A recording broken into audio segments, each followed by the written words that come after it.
Number 10. Violent polar bears.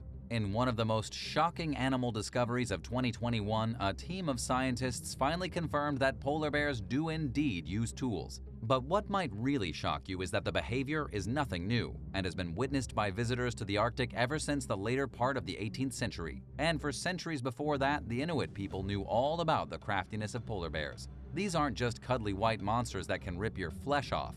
They're just as clever as a lot of primates. What kind of tools do the polar bears use? They use tools primarily for murdering walruses. Just because they're crafty doesn't mean they're nice. Polar bears will sometimes sneak up on walruses in the frozen Arctic, wait until they get extremely close, and then bop the walrus on the head with a rock or a large block of ice. Polar bears will carry their murder tools in their paws and then either smash an unsuspecting victim over the skull or throw the heavy object off a cliff onto animals lounging at the bottom. This may sound like something out of a Bugs Bunny cartoon, but it's 100% true. The study looked at anecdotes from the Inuit describing such behavior, as well as tales from explorers throughout the past 200 years. The scientists thought they were dealing with a myth, but that doesn't seem to be the case anymore. The stories of polar bears and their killer tools are so widespread and consistent that they're almost certainly true. However, scientists still haven't actually caught a polar bear in the act, which will be the final confirmation. Number 9. The Great Wall of Ice. Just over 13,000 years ago, the first human beings migrated over a land bridge that stretched all the way from Siberia to Alaska. However, there's been a debate going on for decades as to when exactly the first human migrant stepped foot on the North American continent. Some have argued 13,000 years approximately, while others have put forth wilder theories saying humans came tens of thousands of years before that. Well, a new study has confirmed beyond any shadow of a doubt that human beings did not migrate into North America until approximately 13,800 years ago. This is because up until that point, the land route from Siberia into Alaska was blocked by a massive wall of ice. This ice wall was 3,000 feet high, a literal blockade of frozen spikes that would have been impassable for anyone until the ice melted. This information is brought to us by an international research team led by archaeologist Jory Clark of Oregon State University. The team looked at the extent of the ice sheet all along the corridor that ancient migrants would have taken into America, revealing the biggest surprise in science since the hole in the ozone layer. We already knew that there was ice, but not that a literal wall of it blocked anyone from entering the land. The discovery puts an end to any debate about human settlers moving into America. There's just no way early people could have gotten over the giant wall of ice. Number 8.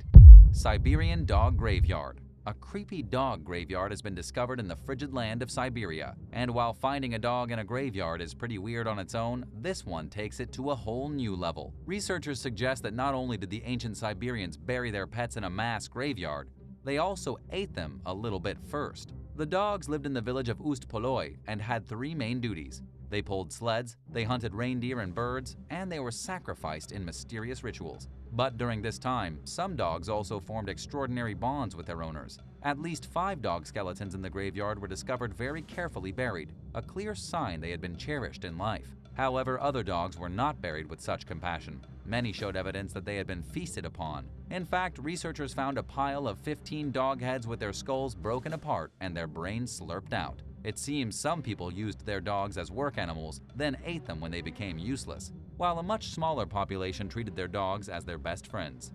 Number 7. Stone Age Hunters. On a remote island in the frozen extremes of northern Siberia, Russian researchers found mammoth bones. But these mammoth bones were unique in that they had ancient cut marks on them, evidence of Stone Age hunter activity deep within the Arctic Circle. It's incredible because this has proved to be the most northern evidence of Paleolithic humans. In other words, these cut pieces of bone represent the most northern wandering humans in prehistoric history. It was about 26,000 years ago on Kotelny Island, 615 miles north of the Arctic Circle. According to expedition leader Alexander Kandiba, this discovery proves human beings lived much higher in the north than anyone had previously believed. Up until now, the most northern trace of Stone Age humans was in the Yakutia region of Siberia, over 370 miles south. Of course, these ancient hunters wouldn't have been building cities or settlements. They undoubtedly lived in camps, with really small populations. The reason they wandered so far in the north was probably that they hunted woolly mammoths. The bones found by researchers had cut marks and notches left behind by bone tools. This indicates the animal had been butchered, probably after the nomadic hunters tracked it through the ice and killed it. What do you think life was like in the frozen misery of Siberia for hunters 26,000 years ago? Let us know your thoughts in the comments and don't forget to subscribe before the end of the video. Number 6. the Basque whaling station. The Basque whaling station in northwestern Iceland is one of the weirder archaeological sites in the country. Recent excavations here at the 17th century whaling station have raised some pretty interesting questions about the history of Iceland. According to project manager Ragnar Edvardsson, the base was extremely large and in operation from at least between 1610 to 1660. About 20 or 50 whalers lived at the base in the frozen Icelandic wasteland. But near the end of its use, it found itself taken from the Basques who had built it by either the Dutch or English as they gained control of the Atlantic whaling trade. But there are a few mysteries scientists are confused about. First of all, even though the whaling station was obviously a hugely important part of the area, it doesn't show up in any written documents from that time. This is bizarre considering the station, now an ugly ruin, was operating on an industrial scale.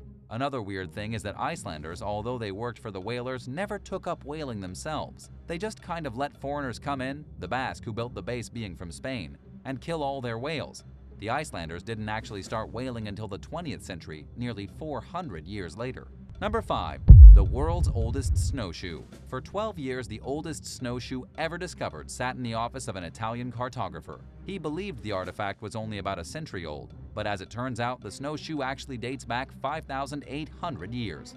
The cartographer's name is Simone Bartolini, and he was in the middle of mapping Italy's border region with Austria when he came across the snowshoe. He was way up in the mountains at an altitude of over 10,000 feet and spotted a wooden object sticking out from the snow and ice. It was a piece of birch wood bent into a circle, clearly made to be some kind of primitive walking implement. He liked the way it looked and took it home with him. Then for years, the snowshoe sat in his Florence office. It wasn't until over a decade later that he got curious and started wondering just how old the snowshoe really is.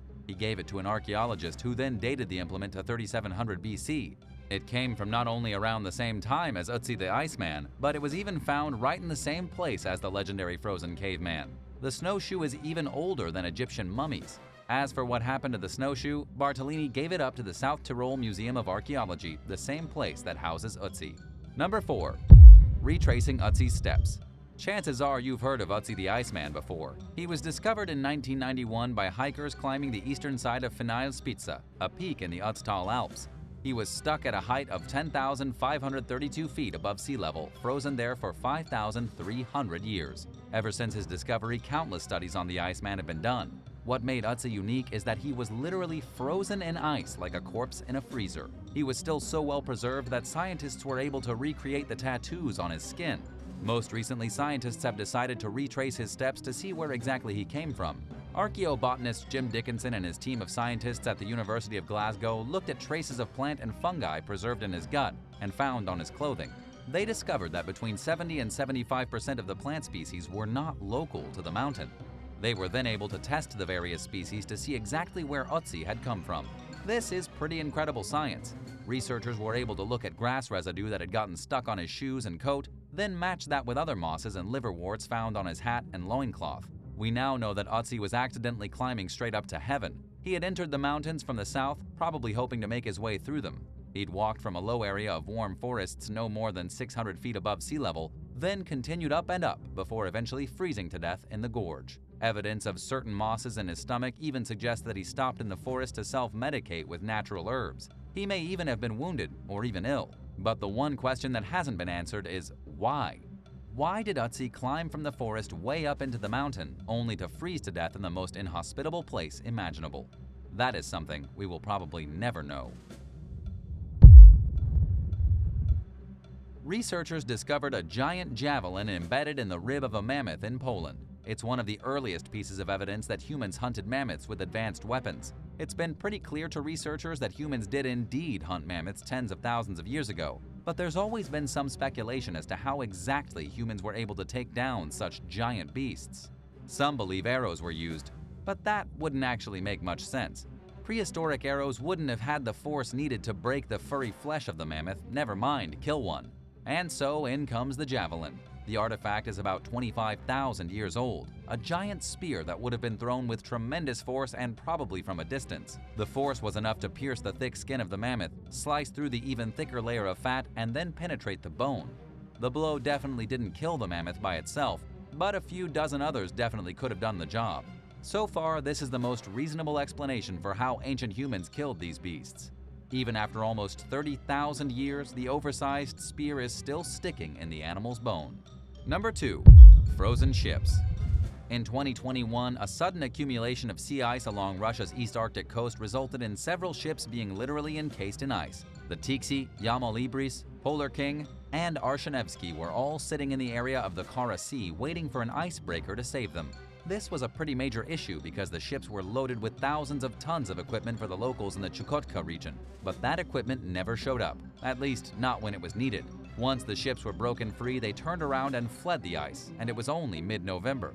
They had to return to Arkhangelsk to unload their cargo, and then the people of Chukotka had to wait until early January for a nuclear-powered container ship to break through the thick ice and deliver the cargo.